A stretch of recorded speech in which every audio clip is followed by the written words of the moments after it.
Hi, my name is Raquel Tatar. I am the Chief Science Officer for Healthy Minds Innovations.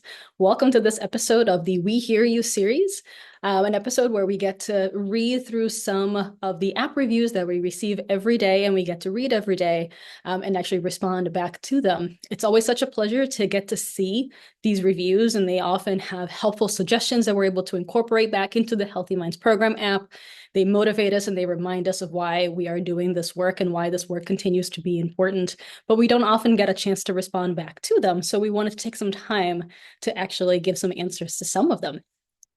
So the first one today is from G. Polius saying, I felt more relaxed from lesson one. I feel more freedom to expand my definition of what it means to meditate. After years of saying, I want to meditate and not following through, I'm finally doing it. We often hear something like this. It's easy to fall into the trap of wanting to meditate in a specific way, or the way that we see other people doing it, or the way that it might be portrayed in media and other avenues. But the truth is, your well-being practice belongs to you and you alone. You're the only one who knows how to make that fit into your own life. Everybody's life and circumstances are different and they change from day to day. So the important thing is how to find a practice that is flexible enough that can fit into how your life looks like from one day to the next, so that you don't lose the practice and instead are able to incorporate that into a different situation.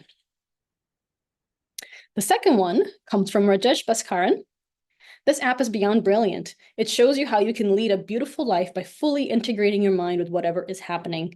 It brings cutting-edge science to ancient contemplative practices. From time to time, I am debilitated by the dread and the suffering of loss that climate change entails. These practices give me confidence that I can still find joy and connection while helping my loved ones and all beings deal with this and other sufferings. Deeply grateful. This is a common feeling. We don't want to minimize the fear and the grief that comes with some of the effects of climate change. But we do want to provide tools so that we can not only thrive in this new environment, but also be able to live out our life's purpose, whether that be directly engaging with climate change or in other avenues of our life. And all of these skills can be applied through some of these big purposes like battling climate change, as well as these smaller areas of our life, like how do we engage with our friends and family? How do we show up at work? And we don't want to create a sense that you have to be afraid of that fear and that grief, that we are going to somehow help you not feel that. All of our emotions are telling us something. They're all important.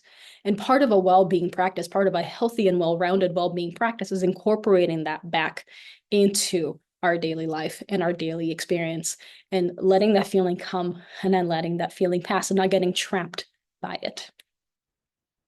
The second one comes from Ranja, which is the first meditation app that keeps me going. Even when I lose track of my practice for a couple of weeks, I always come back. Totally recommended.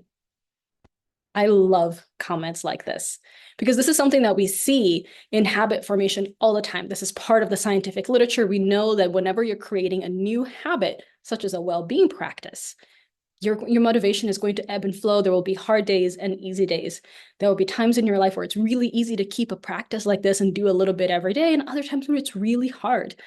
That's part of building a well-being practice. And what we know from our own study and from other researchers is that that's part of building a new habit.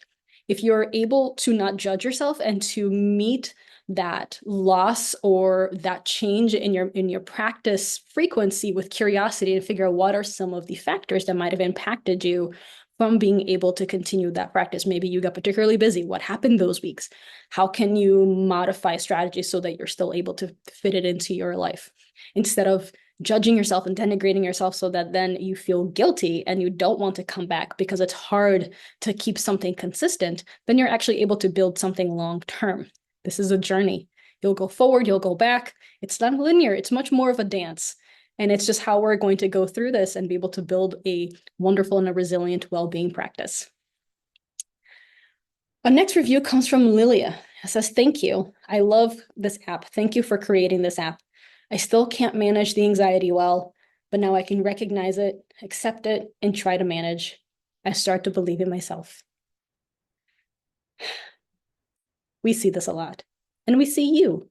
We understand that dealing with anxiety is really hard, and it's It's not a magical solution. Once you start to meditate, the anxiety will magically go away. It doesn't work that way, unfortunately. If we had a magic pill, if we had a magic solution, we would have put it out there. But I deeply appreciate that she's able to acknowledge that she's not fully resolving all of the issues of her anxiety, but she's at least able to recognize it and recognize that she's on the journey, on the path towards alleviating some of those symptoms. And that's the first step. Every journey starts by just recognizing that you need to go on that path and recognizing what that journey is going to be like.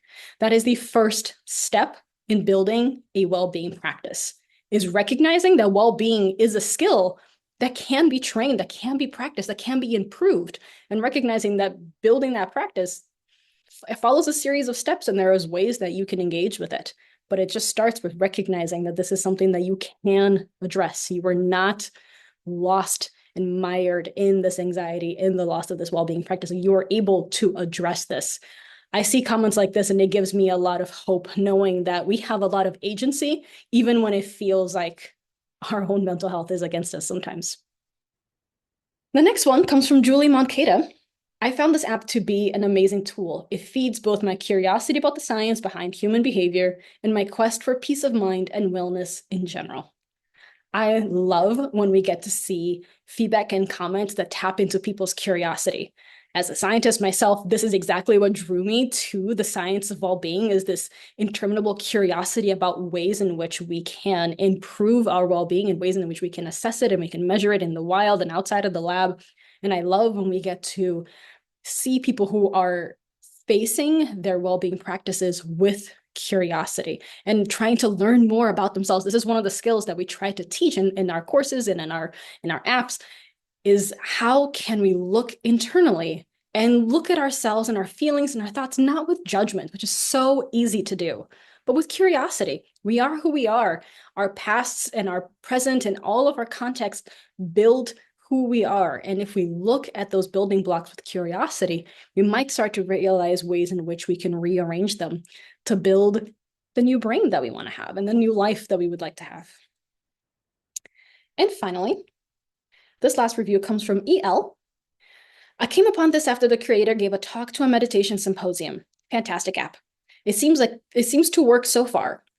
My only suggestion is, as a natural introvert, the emphasis is on connecting with others, while some of us fare better when we connect in solitude.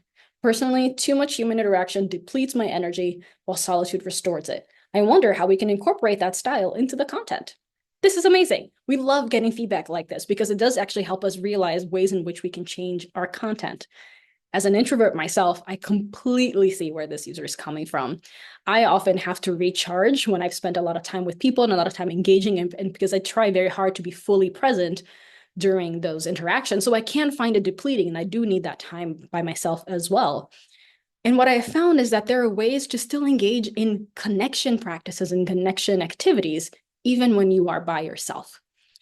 And you can just do this by reflecting on your activities and your connection with other people, with people in your immediate sphere, or with a population at large, maybe in a community, or with the entire global population. All of these are still practices of connection. You don't have to be directly next to someone talking to them to feel that connection. Or even if you want to be near people but not talking to them, you can just go and sit outside, sit in some nature, sit in a park, and just look at the people and people watch and reflect back in ways in which you might be similar, ways in which you might be dissimilar.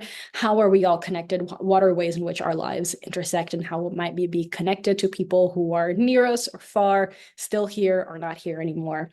Connection practices can be done near people or in solitude, and that is what I try to practice in my own life. That is all we have for today. Thank you so much. I appreciate your presence, and we'll see you next time.